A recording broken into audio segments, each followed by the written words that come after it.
Good afternoon. On behalf of Finance Isle of Man and the Isle of Man Government, may I welcome you to this second webinar series, which is the Private Wealth Virtual Roadshow.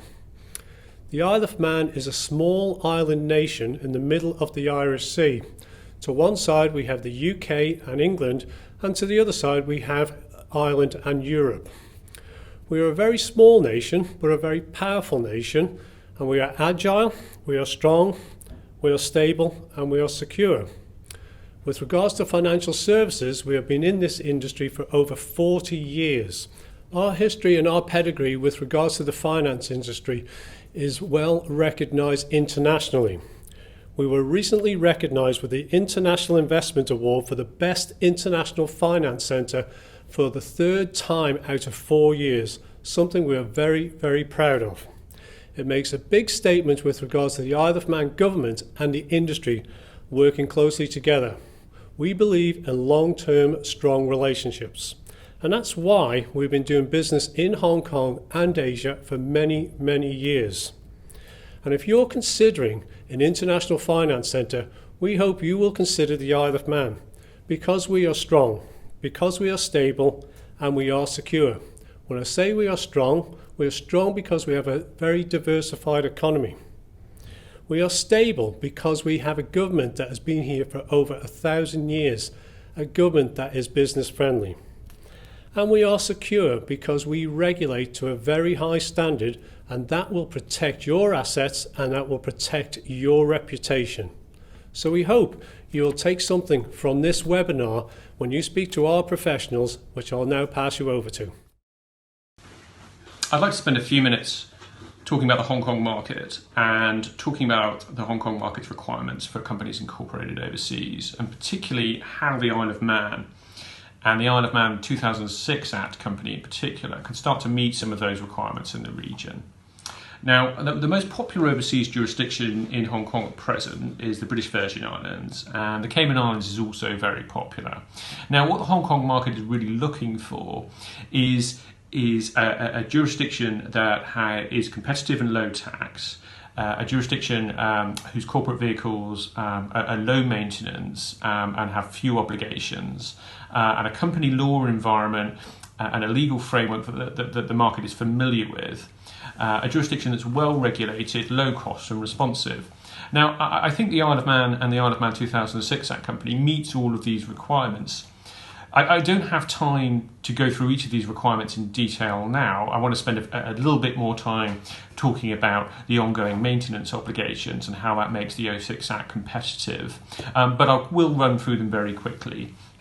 So in terms of the corporate tax system, the Isle of Man has 3 rates of corporation tax, a 10% band, a 20% band, and a 0% band. The 10 and 20% bands really only capture business on the Isle of Man, banking business on the Isle of Man, real estate and retail. All other forms of corporate income are taxed at 0%. So it really is a competitive taxation environment on the Isle of Man.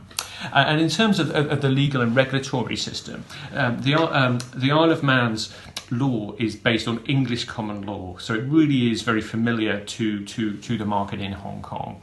And actually the final court of appeal in the Isle of Man is the Judicial Committee of the Privy Council in England. And fiduciary services and fiduciary service providers in the Isle of Man are regulated by the Isle of Man Financial Services Authority and require a licence. So the Isle of Man really is well regulated. And in terms of the 06 Company Act itself, company legislation on the Isle of Man traditionally is broadly based on English company law, and the Isle of Man as a jurisdiction actually has 2 Companies Acts available: an older 1931 to 2004 Companies Act, and the Isle of Man Companies Act 2006, which is what I want to talk about a little bit more now. So the 2006 Companies Act really is an effort by the Isle of Man as a jurisdiction to offer a new simplified corporate vehicle that sweeps away some of the familiar formalities of company law that we might be used to in onshore jurisdictions. And I really do think it achieves that. So the 2006 Act Company really is a simplified corporate vehicle that makes an attractive alternative to other international jurisdictions. And I think the key way that the 2006 Act Company achieves this is by its simple maintenance obligations. So the 2006 Act Company only requires a single director, and that director can be a corporate director. The 2006 Act Company doesn't require a company secretary. There's no requirement for annual general meetings, authorised share capital. There's no requirement for the audit of financial statements or the preparation of financial statements unless the shareholders require it. And there really is reduced registry filings. So the Companies Act really has attempted to make this as streamlined as possible. So in any given year, typically it will only be the annual return that is filed with the registry, and that annual return actually will be pre-populated by the registry, really to make this as quick as possible. The 2006 Act does introduce a concept called registered agent. Now, the registered agent being a registered agent is a regulated activity, and broadly speaking, the registered agent is responsible for making sure that the company ensures that the company remains compliant with its obligations on the Isle of Man. So, what does this look like? So, broadly speaking, the registered agent will maintain the minute book, keep the statutory registers, deal with the corporate filings, and the registered agent does have obligations around due diligence and around anti-money laundering as well.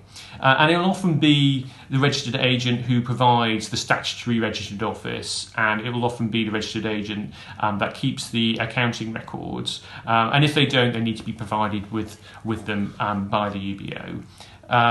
So I think that's it as regarding the maintenance requirements for the 2006 Act, broadly speaking, and I think it really is a slimmed down Companies Act, which could be quite competitive when compared to other international jurisdictions.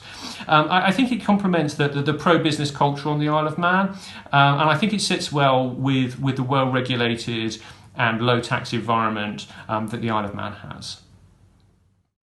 So, how would the relationship between a client and a service provider in the Isle of Man actually work?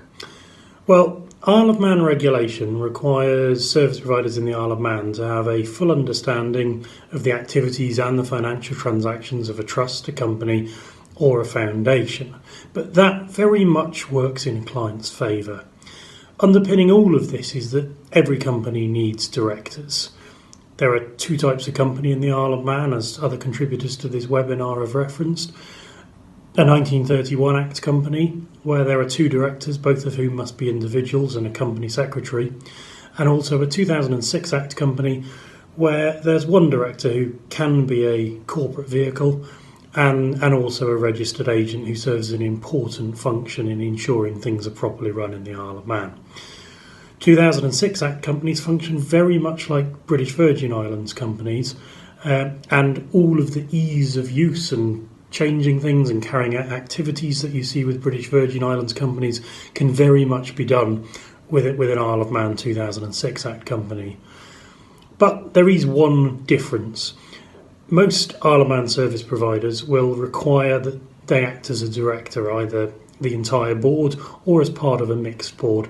This is beneficial to clients in a number of different ways. Firstly, it means that the service provider can largely deal with all of the mundane administration tasks and ensure that everything is done in accordance with Isle of Man legislation. But perhaps more importantly for clients, it makes proving substance very easy. And additionally, it could very well be useful to clients to prove management and control if CRS disclosures raise tax questions in a client's home jurisdiction. Now, historically, where Asian clients have worked with other jurisdictions where the client forms the full board. That's likely to change anyway in the next couple of years, and tackling this problem now saves a problem further down the line. Isle of Man regulation has required active involvement in boards for many years. The entire industry in the Isle of Man is geared up to do this and to help you. Normally, a service provider will give you a dedicated administrator and manager who will look after you. As a general rule, staff turnover in the Isle of Man within service providers is much lower than we see in Asia. Therefore, you can expect your administrator and manager to be with you for a number of years and thoroughly understand your business. These people will work in a team underneath highly qualified directors who will be the named director on a 1931 Act company or part of the board that acts as a corporate director. Those boards generally have a quorum of 2 directors, so in a mixed board that person won't be able to act alone. The Isle of Man Financial Services Authority heavily vets people who are going to be appointed as directors by corporate service providers and carry out regular reviews. So that protects clients to a large extent. As a last resort, the regulator is very client-friendly and will seek to protect a client that has a problem with the activities of a service provider, but those occasions are very few and far between. Where companies have, say, an active trading business, it's clearly not practical to bounce every single transaction past an Isle of Man director, perhaps because of the time difference or perhaps because of the sheer weight of work, the number of transactions that are happening. So the Isle of Man director would function more like a non-executive director. They'll expect to be invited to quarterly board meetings where they're presented with perhaps a board report, management accounts, trading updates and so forth, and their role as a director will be to discuss the overall performance of the business and perhaps be involved in strategic decisions to emphasise management and control. But they'll delegate authority for day-to-day matters to an operating director here locally in East Asia.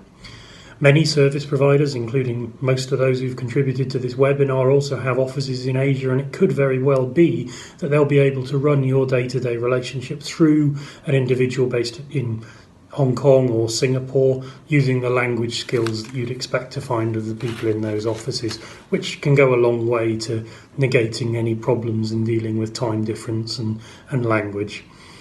Most Isle of Man service providers use highly experienced people with an array of backgrounds, and most industries are covered somewhere in the industry in the Isle of Man. This brings a wealth of knowledge, connections and contacts which should help you grow and run your business, and it will also help solve any problems that occur as you run it, leaving you free to manage the parts of your business that you most enjoy.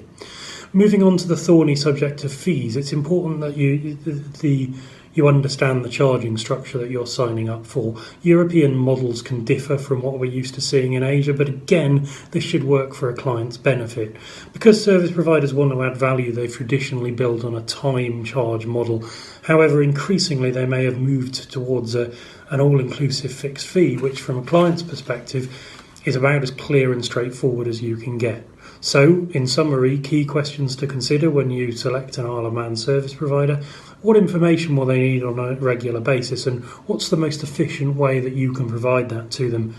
How will the board of directors work, and do they have anybody with specific experience that can actually help you and add value to you as you run your business? And finally, what will the fees structure look like?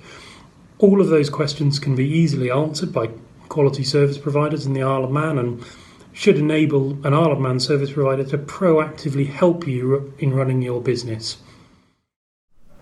Hi, my name is Fiona Chen, a partner at Applebee's Hong Kong office. We are an international offshore law firm practicing the laws of 8 offshore jurisdictions out of 10 offices globally. In the next 5 minutes or so, I will provide an overview of the legal system in the Isle of Man and then turn to focus on a special product in the Isle of Man called foundations and how they may be used in wealth management. For those who are not familiar with the history of the Isle of Man, it is a self-governing British Crown dependency and has its own parliament. Acts of the parliament, orders and regulations made under these acts are the principal source of what is referred to as Manx law, MANX. Whilst Isle of Man's legal system is based on common law, its courts have a jurisdiction distinct from that of England and Wales. Decisions of English courts are not binding on Manx courts, but are highly persuasive. In short, The laws in the Isle of Man is largely based on common law, which is one of the reasons why it has a stable and reliable legal system fitting as an international business center, particularly from the perspective of wealthy families who are always looking for a particularly stable and well-regulated jurisdiction to establish wealth and business succession planning structures. The use of Isle of Man's trust structure has been popular in Asia for some years, and is in many ways similar to the trust structures we see in other common law jurisdictions. I would like to take this opportunity to briefly go over an alternative vehicle, foundations. Now, foundations are introduced into the Isle of Man by the Foundations Act 2011. It is a simple and practical alternative to trusts, which can become attractive to private clients from civil law jurisdictions who are not familiar with the trust concept or who would like a wealth management entity which can be easily recognizable. An Isle of Man foundation has its own separate legal personality, but without any shareholder. It holds assets in its own name for particular objects of the foundation. The objects can be people for charitable and or non-charitable purposes, provided that they are certain, reasonable and possible, not contrary to public policy, etc. Once established, a foundation acts through its council, which will administer the assets of the foundation and carry out its objects in accordance with its constitution, comprising of the foundation instrument and the rules of the foundation. The council members perform much the same role as trustees or directors and have a fiduciary to act in the best interest of the foundation. This is fairly similar to what we see in trusts and companies generally and easily understood.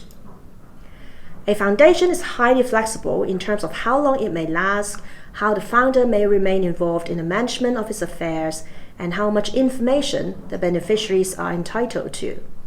It can be used as part of wealth management structure, to hold shares in a private trust company, to act as umbrella vehicle, to hold high risk or non-income producing assets, or in recent years, as part of the structure involving digital assets. Foundations do share many characteristics with trusts and may be used to achieve similar objectives, such as family provision, wealth preservation, business succession planning, protecting assets against personal liability, tax mitigation, charity and philanthropy, and other purposes.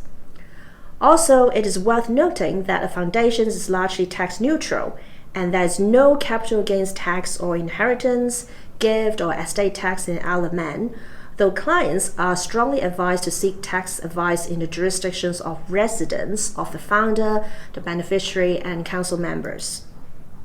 Due to time constraints, I have not had a chance to really go into details of how foundations may be organized and the roles of the council, the founder, the enforcer, and the beneficiaries.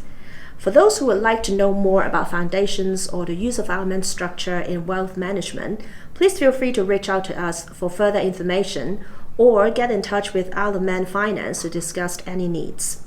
I hope to have the opportunity in the near future to share with you all more insights in the various Isle of Man vehicles and how they may be used for different business and private wealth management purposes. Thank you for listening. Have a good day. I think to a large extent it's a matter of familiarity. The 2006 Isle of Man Companies Act is very much based on BVI Companies law. So everything you can do with a BVI company, you can do with an Isle of Man 2006 Act company. It's viable pretty much in every way on that basis. In terms of why Hong Kong intermediaries traditionally haven't used Isle of Man companies, I think it's largely just that historically places like Jersey and Guernsey have been more visible. BVI companies have been used because it's what the Asian market is familiar with. The problem that BVI companies now have is the substance issue. And for a reasonable percentage, you don't need substance, you're outside of the scope. But for the ones where you are in scope, there isn't really the wealth of experience in the BVI to provide the experience to give that substance to companies. So where you need a director on a company who's actually providing substance, the Isle of Man is experienced at doing that, whereas the British Virgin Islands isn't. And of course, that's only been needed for the past 15 months or so. Okay, good question. So if the 2006 Act company measures up well against the BVI company, why isn't it more popular in the jurisdiction? Why aren't more Hong Kong intermediaries using it? I think that's a very good question. I think the BVI as a jurisdiction is very popular in Hong Kong. It's got a long history here, and the market's very used to the jurisdiction. Whereas in comparison, the Isle of Man has got a lower profile. It's a lot less well known. I think that clients in the market in general can sometimes reach for what they're used to, what they're familiar with, what they've used before, rather than thinking a little bit more about what they're trying to achieve, what the alternatives are, what might be the best fit. I think it's as simple as that, really. I think it's a question of profile and a question of familiarity. Personally, I think it's just a case of the way the markets have evolved over time. The Isle of Man has had regulation and a client base that's had certain expectations for the last 20 years. Regulators have required people to act as directors and understand what they're doing. Clients have grown an expectation that an Isle of Man service provider will actually do more than just fill in an annual return and be a secretary and sign what they're told to sign. And those two things hand in hand have just created a sort of ethos in the Isle of Man where service providers are proactively helping clients to run their businesses and do a little bit more. On the counter side here in Asia, historically, it's not been necessary to have management and control provided by a service provider. So the service providers, haven't had a need to do that. That need's now creeping into the market, but the Isle of Man is used to providing it. Asia is a wonderful place to work. I absolutely love being here, but it's playing catch up on this particular issue. Where most service providers here just aren't kitted out to provide that depth of service. What do I think the reason is that the standards of service are so high on the Isle of Man? I think there's two reasons broadly. I think one is probably regulatory, and I think one is probably an accident of the market. So the regulatory reason first, I think the two are linked. So the regulatory reason first. So through the Financial Services Authority, or I think it was the FSC previously, the Isle of Man has long had quite a high threshold of regulation. It's been quite robust regulation. I think the regulator and the market, has always been encouraging best practice. And I think as a result of that, really, or partly as a result of that, and partly possibly for tax reasons or market reasons, or the island really has had a long experience as offering what you might call fully managed solutions. And what I mean by fully managed solutions is perhaps in other jurisdictions it might be a little bit more common. A common market offering might be an incorporation service and a simple registered office service. And in the Isle of Man, that's not really very common. In the Isle of Man, for a long time now, offering what we call a fully managed solution is a lot more common for a number of different reasons, regulatory being just one of those. And that is offering directorship services for entities that we're incorporating on, so acting on the board, offering a little bit more around administration and possibly financial administration as well.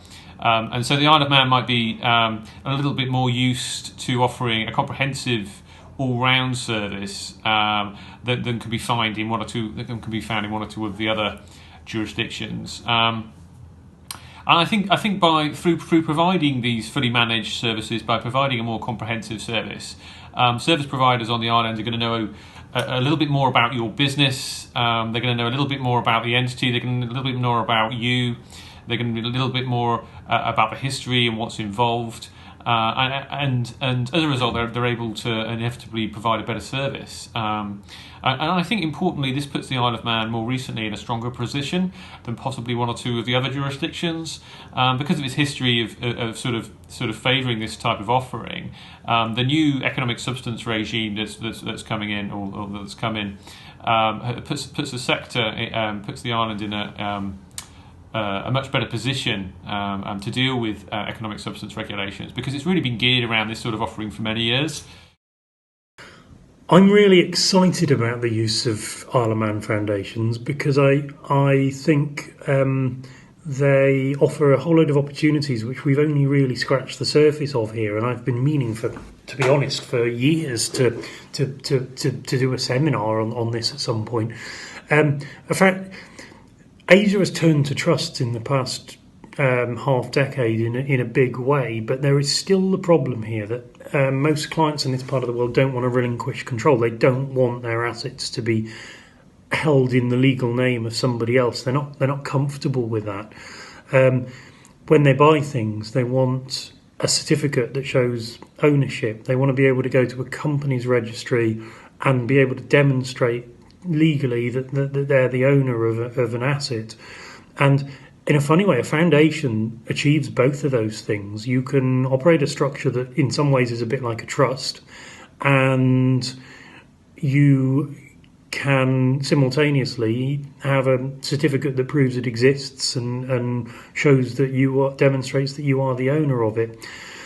You know, you've got this issue with Isle of Man that it's a positive issue, but you've got this issue that you need to have an understanding as a service provider of what you're doing. But with a foundation council, you can put 2 or 3 members of the Isle of Man service provider on as foundation council members, and as a 4th foundation council member have the client. And if you structure the rules of the foundation deed correctly, what it means is that the client effectively, management and control is in the Isle of Man, but the client has a power of veto over what the foundation's doing.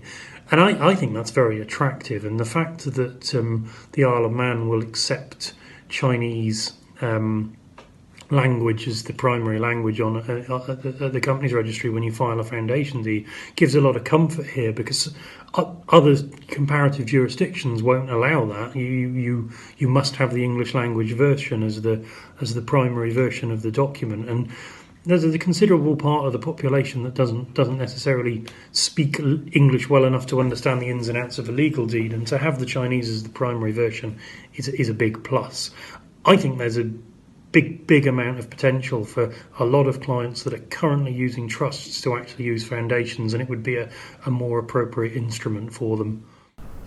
That's a good question, and one which I can speak from our experience in assisting clients using Isle of Man foundations. As mentioned earlier, foundations can be used to achieve various objectives, including family provision and wealth preservation, business succession planning, protecting assets against personal liability and tax mitigation, etc. A typical use of foundation would be to set one up to hold assets on behalf of named beneficiaries or a defined group of beneficiaries, with certain rights reserved to the founder, such as the power to appoint and remove council members or beneficiaries. The idea is that the founder can retain as much or as little control as he or she wishes. We would assist clients to prepare the foundation instrument and rules of the foundation. This helps achieve the objective of wealth planning and asset protection. A foundation can also be used as a trustee of a trust similar to a private trust company. But unlike a PTC, there is no need to create a purpose trust to hold the shares of the trustee, and the foundation rules can be structured more flexibly to reflect the role of the foundation as a trustee. In a commercial context, foundation can be used as an orphan vehicle in what is normally understood as a charitable purpose trust, where there is no named beneficiary. This is fairly common in structured finance deals, and one that is favored by financial institutions in this type of transactions. Now, these are just some of the examples of family and business uses of foundations in structuring for our clients' needs. And of course, each one caters for specific needs and circumstances, so it's best to seek professional advice. I think there's probably two reasons that are linked why the Isle of Man offers a good standard of service, and I think one is regulatory, and I think one is market reasons, accident of the market really. From a regulatory perspective, the Isle of Man's got a pretty robust regulator, and has done for many years. So the Isle of Man Financial Services Authority, and previously the FSC, I think, has maintained a pretty high threshold of regulation. Has been a pretty active regulator, and as a result, really, they've encouraged best practice and driven best practice on the island, alongside, of course, the best efforts of the service providers there. And I think partly because of this, partly because of possibly for tax reasons, partly for requirements of the market, I think the Isle of Man has had a long history of offering what you might call fully managed solutions. And fully managed solutions have been common on the Isle of Man for many years. Now, what I mean by that, I suppose, to what might be popular solutions in other jurisdictions might principally be incorporation services and offering of registered office services, and that broadly being it. Whereas a fully managed solution would involve other services, principally the offering directorship services. So service providers will provide members to sit on the board, and there'll be a little bit more around the administration, a little bit more possibly around the financial administration, bookkeeping, preparing accounts, that sort of thing, possibly payments and what have you. So I think the Isle of Man is a little bit more used to offering a comprehensive service, and products that are a lot more comprehensive and a lot more in the round than some other jurisdictions. I think through providing these services, Isle of Man businesses are going to know quite a bit more about your structure. They're going to know quite a little bit more about your history. They're going to know quite a little bit more about what's involved. They're going to have to, because if they're serving as directors. And I think really this sort of inevitably improves the standard of service, because they know just a lot more about you as a client, and a lot more about what you're trying to achieve.